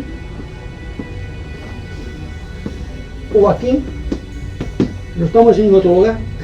La conciencia de paz es una conciencia demasiado de la mente. Por lo tanto, la premisa para que tengamos paz es que la mente haya quedado creadoramente vacía. Y naturalmente, cuando pensamos, estamos creando un vórtice de energía en nuestro cerebro. Y dense cuenta que lo que hace sufrir al hombre la parte de la paz es el movimiento del pensamiento. Estamos constantemente pensando, creyendo que pensar es una actividad que nos corresponde. Yo digo que corresponde más al reino animal que va avanzando. Y estoy programando el hombre del futuro, el hombre de Acuario. Entonces no pensará con el centro ajna, sino que piensa o bien con el corazón o bien con el centro sahasrara, el centro de lo alto de la cabeza. Pero hay que ser conscientes de esta determinante y establecer una serie de valores psicológicos basados en esta realidad. Pero teniendo en cuenta que la paz es realmente lo superior de la existencia, como el amor. No podemos separar la armonía, la paz y el amor. Es un fenómeno conexo. Si estamos en armonía con el ambiente, tenemos paz. Desde el momento en que estamos en esa armonía, por el motivo que sea, la paz se ha perdido. Pero si analizamos el fondo psicológico de la cuestión, es que el intelecto ha tomado parte, preguntándose por qué tengo paz y por qué no tengo paz. Está fluctuando de un lado hacia el otro. Y lo que produce la falta de paz es el sentido constante de polaridad. El sentido de polaridad o de la balanza, ¿verdad? Ahora estoy contento, ahora estoy triste, y va haciendo así la balanza. Pues bien, la paz es cuando está en el cielo. Cuando ha quedado constantemente y equilibrado en todos sus valores absolutos, el hombre tiene paz. Y entonces no vamos a argumentar mi paz si es de un nivel A, B o C. Es paz, simplemente es paz. Es la paz que me corresponde, la paz que yo siento, la paz que yo digo. Y la paz que yo puedo comunicar a todos los demás. Y esto es positivo, desde todos los puntos de vista que podamos examinarlo. El esoterismo, si no es psicológico, no sirve. Si el esoterismo no es científico, no sirve tampoco. Y estamos tratando de buscar el esoterismo a través de la geometría. Porque la geometría es la base del universo. Y el pensamiento, cuando se pierda, reaparecerá bajo otra forma geométrica desconocida para nuestra mente conceptual. Pero será pensamiento creador de la divinidad en un nivel desconocido. Siempre habrá un nivel de pensamiento liberado y un pensamiento aparte que tratará de descubrir aquello, y entonces creará una distorsión. La paz siempre vendrá cuando el pensamiento se ha perdido y ya no tenemos ningún afán por recuperarlo. Porque cuántas veces nos hemos encontrado en paz y al darnos cuenta de que estamos en paz ya la hemos perdido. Es paradójico, pero es la verdad. ¿Y quién nos ha encontrado venir así con sensación de sobresalto? Porque se da cuenta que estaba en lo eterno. Porque nos asusta el silencio, ¿verdad? Entonces, si el silencio nos aparta de la consideración real, ¿para qué lo queremos?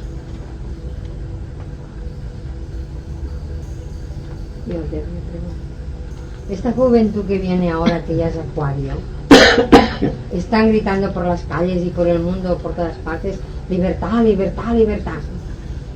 Yo no sé qué consideran libertad. Desde luego no es un grito, ¿eh? La persona que grita libertad por las calles es que no la tiene dentro. Nosotros, que vendamos los remanentes piscianos que habrá que cuidar, porque serán un atentado contra las leyes de Acuario y estamos viéndolo por doquier. Entonces tenemos un deber social de mantener la paz, ya que no existe la paz externa.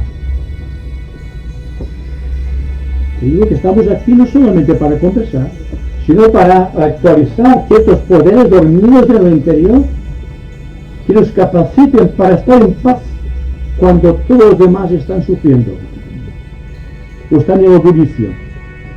Para mí esto es interesante, que nos demos cuenta de que estamos trabajando internamente para crear una paz en nuestro interior, una paz que se convertirá progresivamente en la paz social del mundo que nos rodea.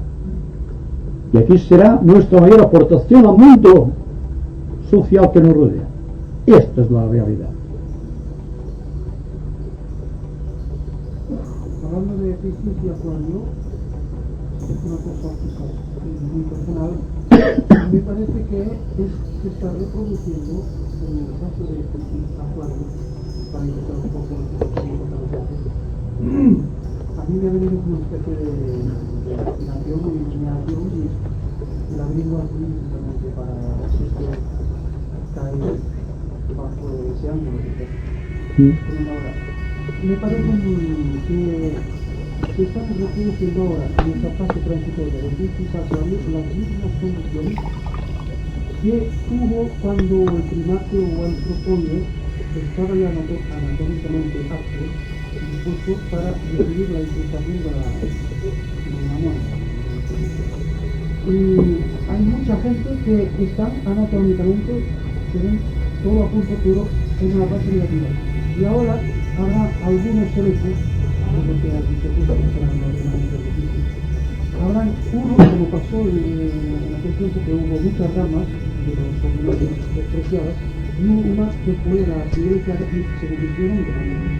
A mí parece ser que ahora sucederá lo mismo. Hay mucha gente que todavía están en el camino y algunos de esos harán el tránsito de Piscis Acuario y se les infundirá un séptimo rayo o algo que les hará propiamente acuariano. A mí me ha impresionado este hecho, el paralelismo que existe ahora con esa fase de millones de años de la incrustación de la moneda. Sí. Me ha impresionado ahora. ¿Qué es exacta? Sí, es la misma fase prenatal en la cual el ser humano rememora todo cuanto fue su ascendencia a través de los cromosomas, de la ascendencia de los reptiles hasta llegar al ser humano, ¿verdad? Entonces pasa lo mismo porque, tal como decía Hermes, igual es de arriba que abajo, igual es de abajo que arriba. Entonces, cuando viene un proceso de introducción cósmica de energías y encuentra un remanente de energías que están desapareciendo, tiene forzosamente que rememorar todo cuanto fue de la época para afianzarse los cimientos en aquello. Y cuando existe lo que llamamos el conflicto de las eras, es porque estamos en un proceso de reproducción de aquello que pasó para dejarlo definitivamente. Cuando el ser humano llega aquí, está rememorando dentro del claustro materno todas estas fases, hasta que se convierte en el hombre integral con el centro desarrollado en el plexo, digamos, debajo de la columna vertebral. Pero el proceso es de rememoración.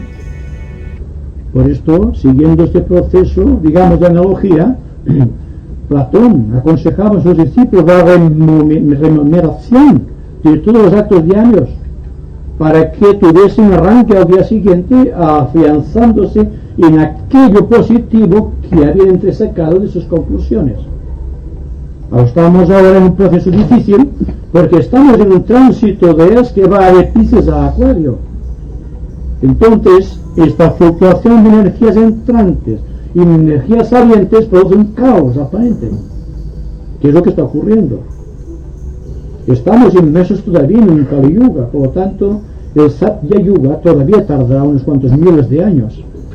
Pero dentro de la era Acuario sabremos al menos, algunos, lo que es la gloria de la iniciación. Porque nos habremos preparado ahora en estos momentos. No por las explicaciones científicas o filosóficas o esotéricas, sino por el contacto de grupo en la cual las almas se han juntado para buscar un objetivo común, que es la liberación. No podemos conversar sino buscar la liberación. Conversar constantemente de la liberación nos cansaría. Quiero decir que estamos buscando todos la liberación. Es un hecho evidente, si no, no estaríamos aquí.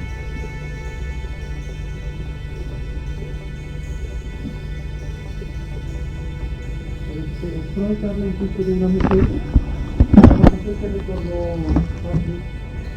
de la época en que fue ella los biógrafos modernos de Freud lo dicen. La mujer me llegó a recordar y seguiría. No hay que llegar a tanto. A mí eso fue, lo volví a leer porque pensaba, mejor lo he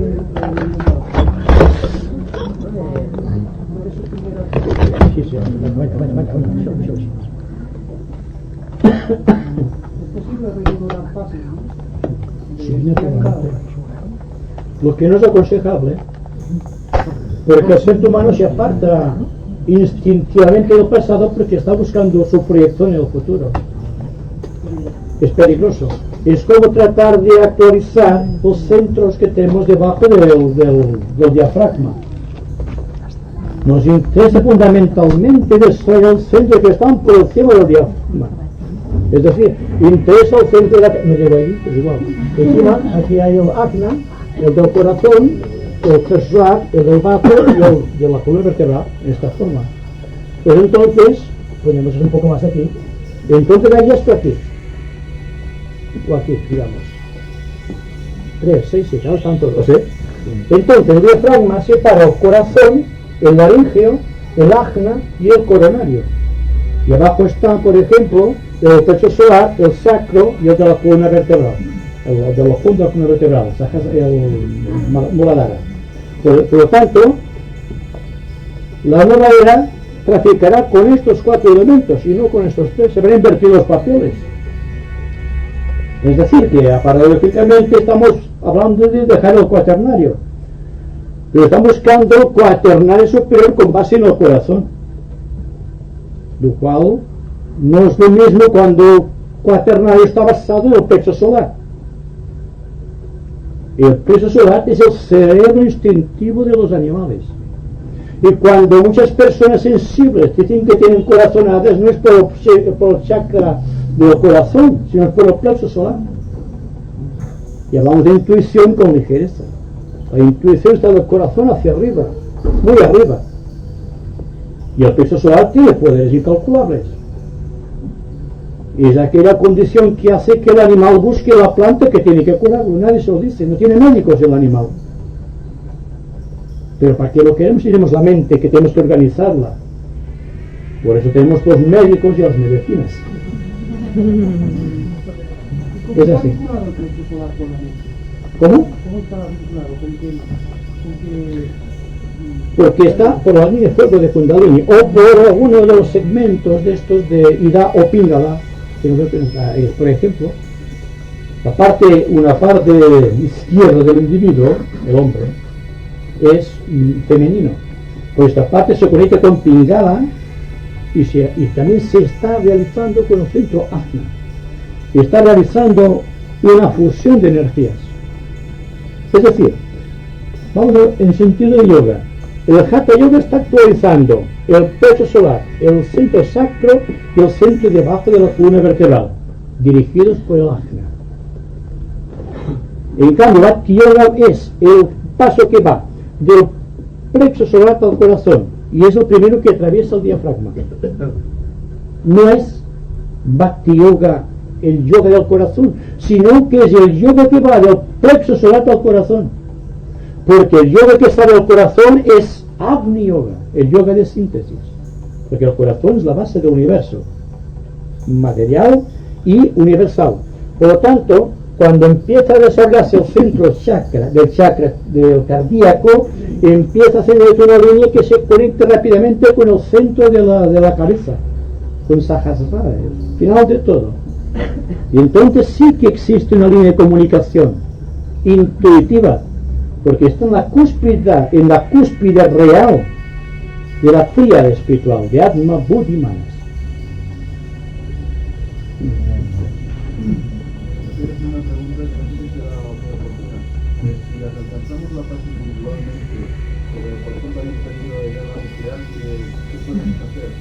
Bueno, cuando tengamos la paz. Ya estamos especulando con la paz, ¿sabes? Si tenemos la paz, cuidado. Si pensamos esto es que no tenemos la paz. Preguntamos, si tengo paz, ¿qué haré en caso de guerra? Primero que todo, quiero tener paz. Después veremos lo que pasa. Primero que hacer la paz, no sé qué haremos después. La paz es un elemento desconocido todavía. Si uno puede alcanzar la paz, pero esa paz, por ejemplo, solo es para él.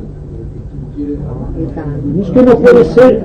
No, es que la persona que tiene paz es una bendición para el mundo. Es que no tenemos paz todavía. Si nos sentamos al lado de una persona que tiene paz, tendremos paz, porque es una cosa que se comunica. Si hubiese en el mundo muchas personas con paz, ya no habría guerra. Por lo tanto, no es el dilema de qué haré si tengo paz en caso de guerra, sino de alcanzar la paz con muchos grupos de individuos para eliminar la guerra. Porque naturalmente, si tengo paz, la guerra se elimina automáticamente de mi corazón. Ya no soy un elemento coactivo o reactivo dentro de la guerra, sino que pongo mi paz por encima de todas las condiciones sociales. Y para mí no existe la guerra. Un momento, ¿puedo hacer una pregunta, no? Espero que ya no señor que no muchas personas. Bueno, era especular un poco con esta misma pregunta, ¿no? Es decir, se ha hablado de adaptabilidad, ¿no? Entonces, yo me pregunto si esto no es un poco relativo, es decir, si es que no hay alguna vez necesidad de tomar una alternativa u otra. Por ejemplo, ante la violencia, no hay que tomar una alternativa. Es decir, se ha hablado, por ejemplo, de personas, o sea, jóvenes, no se manifiestan y tal. De acuerdo que hay muchos que se manifiestan, pero de una cierta forma. Y yo a veces creo que a veces la gente, por lo menos algunos, se manifiestan por algunas causas justas, es decir, o por lograr algo más justo de lo que quieren. Entonces, claro, esa manifestación para mí es que están respondiendo a una alternativa. Por esto digo, ¿hay entonces una adaptabilidad? ¿Hay unas alternativas? Bueno, cuando hay paz, no hay que preocuparse por la adaptabilidad. Es un fenómeno conexo.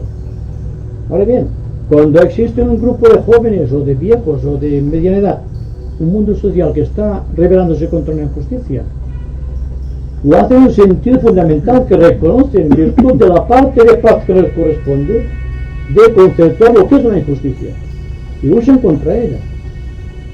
Pero, ¿qué pasará si hay hombres, muchos hombres que poseen, y mujeres naturalmente, que poseen paz en su corazón?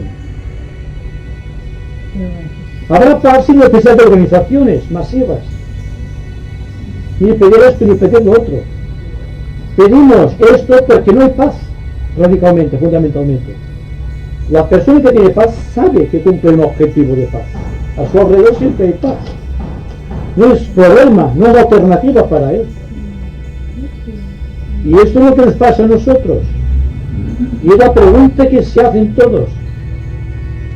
¿Qué es lo que hace un iniciado en un caso de conflicto? Primero que todo hay que ser iniciado y preguntárselo a uno mismo. Pero de un punto de vista muy lógico sabemos que si la persona tiene paz no tiene problemas, ni causa problemas a su alrededor. Reconoce que hay problemas en el mundo y seguramente que dentro de esta amplitud de paz realizará actos en servicio de la paz. No los planes de paz del premio Nobel, naturalmente, porque esto es estúpido desde el punto de vista esotérico. El dar paz de un premio a una persona por hacer lo que debe hacer. Estamos en un plan de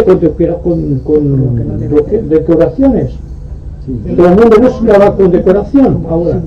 Premios de aquí, premios para allá, premio al mejor locutor, premio al mejor escritor, y son premios todos. Esto demuestra la mediocridad intelectual y moral del medio ambiente.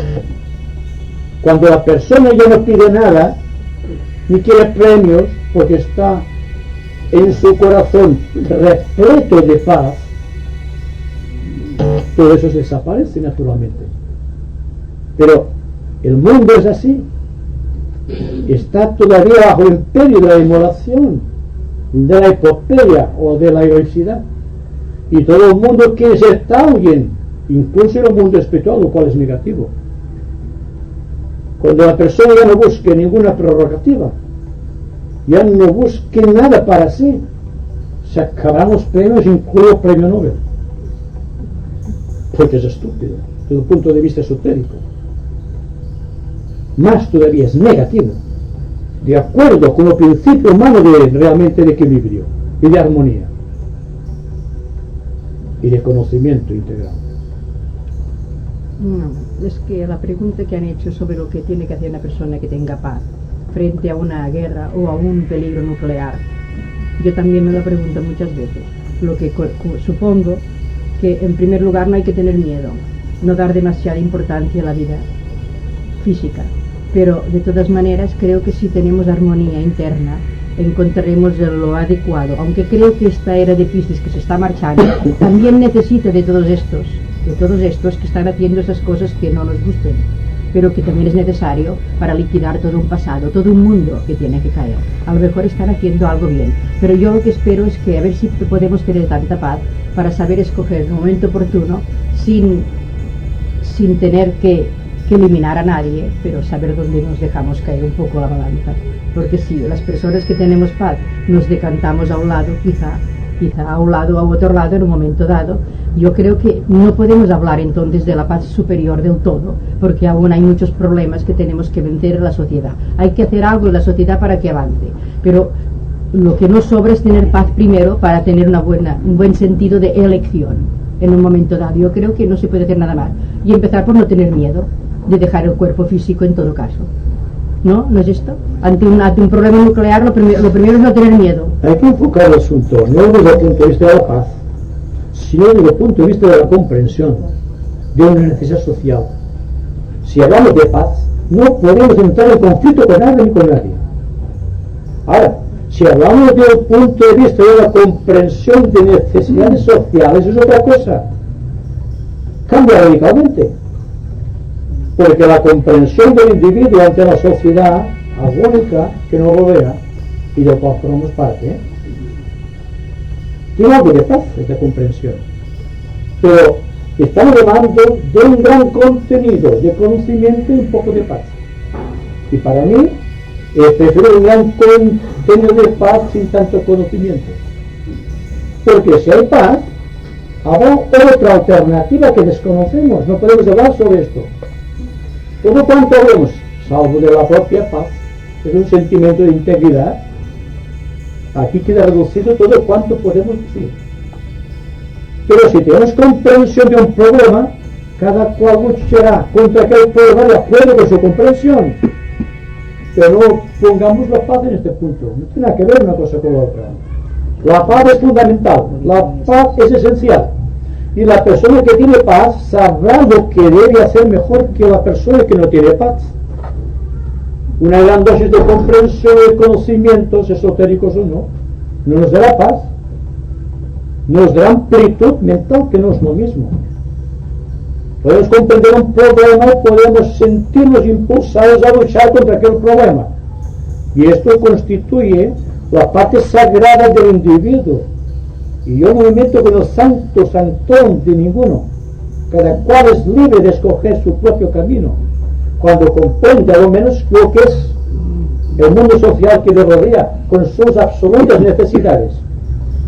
Esotéricamente hablamos de paz, del sentido augusto de seriedad ante todos los hechos y todas las cosas. Y como que es algo que desconocemos, queremos especular. Pero no se puede especular sobre la paz. Como tampoco podemos especular sobre el color de estos. Traten de imaginar el color y estas explicaciones sobre el color. Y la paz es más allá que hablar sobre un color.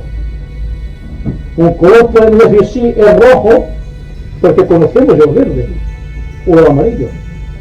Pero un color en sí es indescifrable, es indefinible. como una línea geométrica, solamente por ello nos damos cuenta de lo que es, pero en sí es abstracta completamente. La paz es algo más que abstracta, es la totalidad del universo, es el sentido de unidad que todo lo gobierna, y naturalmente esto es lo que estamos buscando todos. Y si alcanzamos un poco de paz en estas reuniones, ya podemos dar por bien empleado el tiempo que estamos aquí, que ahora vamos a terminar ya para no pensar más. El señor entrado, ¿no? Sí, sí.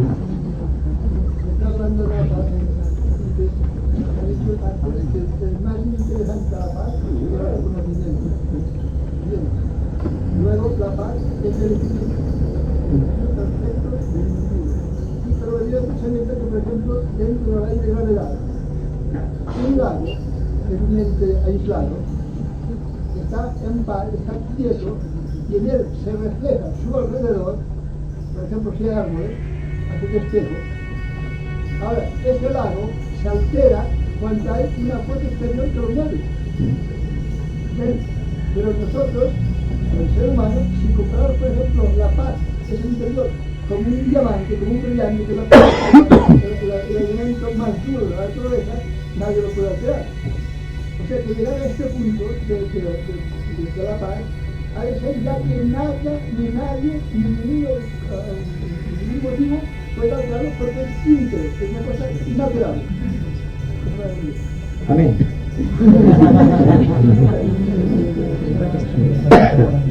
Pues, un poco de silencio, pues, para terminar.